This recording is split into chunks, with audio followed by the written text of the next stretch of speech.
ফুলটি ফুটি ফুটি করে ফুটছে না, লোকটি মরি মরি করছে, ট্রেনটি স্টেশন ছাড়বে ছাড়বে এমন একটা অবস্থা, তিনি যাই যাই করেও যাচ্ছেন না। তো এই ধরনের ক্ষেত্রে ইংরেজিগুলো কিভাবে হবে?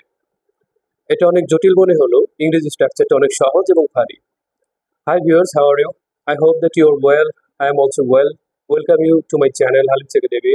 আজকে আমি আলোচনা করব এই স্ট্রাকচারটা নিয়ে, কি করে এরকম ডাবল বলা দ্বিত্ব শব্দগুলোকে ইংরেজি করা যায় সেই বিষয়ে কথা বলবো। তো শুরুতে যেমনটি বলছিলাম যে ফুলটি ফুটি ফুটি করেও ফুটছে না। তো এই ধরনের স্ট্রাকচার কিরকম করে হয় ইংরেজিতে, সেটা হচ্ছে অ্যাবাউট টু। অ্যাবাউট টু, হ্যাঁ, ওকে। তো এই ধরনের স্ট্রাকচারগুলো অ্যাবাউট টু দিয়ে ইউজ করবো। চলুন দেখি, একটা সেন্টেন্স দেখলে আমরা বুঝতে পারবো বিষয়টা কিভাবে হয়। ফুলটি ফুটি ফুটি করে ফুটছে না। তো ফুটা ইংরেজি হচ্ছে ব্লুজম। তাহলে the flower is about to blossom. তো সুতরাং ফুলটি ফুটি ফুটি করে ফুটছে না হয়ে গেল।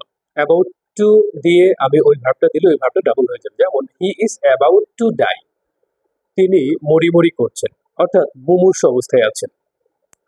তাহলে আমরা কিভাবে বলছি? She is about to die, he is about to die, they are about to die, তারা মরি মরি করছে বা তারা মরে যাবে এমন অবস্থা। সুতরাং এ ধরনের স্ট্রাকচারটা খুব ফানি।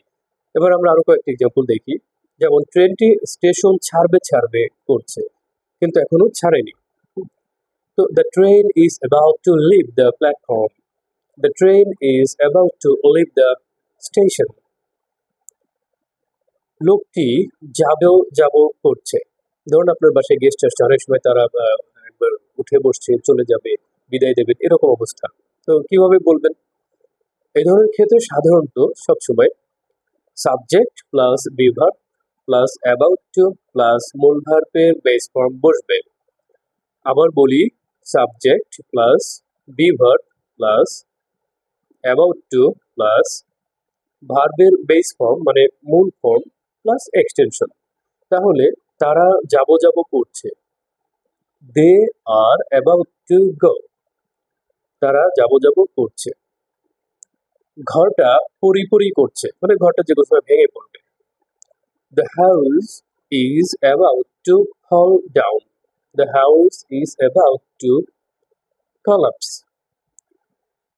আপনি সুন্দর করে এখন নিজে অনেকগুলো বাংলা সৃষ্টি করবেন, করে নিজে প্র্যাকটিস করবেন, দেখবেন কত সুন্দরভাবে আপনি বানাতে পারছেন। তো আমরা কয়েকটি এক্সাম্পল আরো দিচ্ছি যাতে এটা সহজ হয়। সেটা হচ্ছে, তারা যুদ্ধ করব এমন অবস্থায় রয়েছে। তাহলে দে আর অ্যাবাউট টু ফাইট, এটা আপনি অতীতকালেও নিয়ে যেতে পারবেন। তারা যুদ্ধ অবস্থায় ছিল, হ্যাঁ, যুদ্ধ করবে এমন অবস্থায় ছিল। তাহলে they were about to fight. তারা যাবো যাবো করছিল, they were about to go. তারা খাবো খাবো করছিল, দে ওয়ার অ্যাবাউট টু ইট।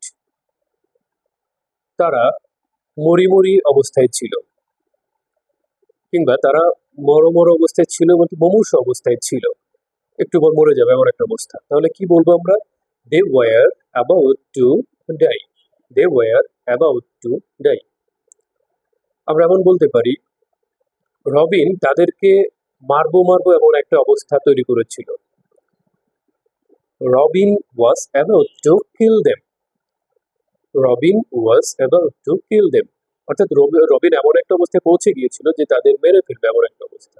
সুতরাং এমন একটা অবস্থা তৈরি করা যে সে প্রায় ওটা করে ফেলবে কিন্তু করেনি, কিংবা একটা কাজ ডাবল করে বলছি আমরা, যেমন ফুলটি ফুটি ফুটি করছে, ফুটছে না, সূর্য ডুবি ডুবি করছে, সূর্যটা অস্ত যাবে যাবে করছে, হ্যাঁ, তাহলে আমরা তখন এরকম করবো, the sun is about to rise, সূর্য উঠি উঠি করছে। The sun is about to set, সূর্য ডুবি ডুবি করছে। তারা যাবো যাবো করছে, দে আর অ্যাবাউট টু গো, তারা যাবো যাবো করছিল, they were about to go.